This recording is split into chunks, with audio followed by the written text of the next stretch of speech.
Well, we are going to be replacing motors.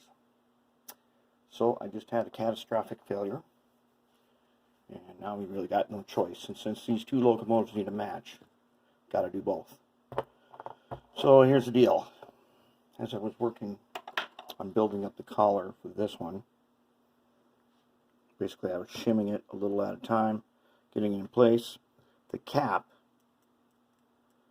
that holds the spring and the motor brush in, one of them came off and is now nowhere to be found.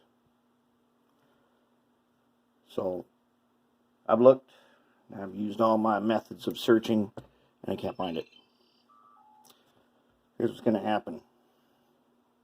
I have to pull flywheels. On these Spectrum and Bachmann Plus, you kind of need the flywheel so you don't end up with super long shafts. So I think instead of using the 180s, we're going to use these 24-volt motors. So let's give them a test quick. Test them at 14 volts. Let's find out what we got.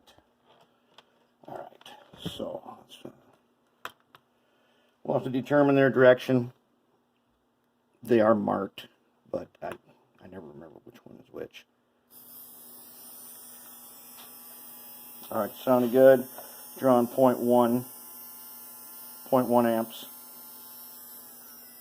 Stalling out at 0.3 amps, and I can't even totally stall this with my fingers. I can get it up to 0.8, but I can't totally stall it.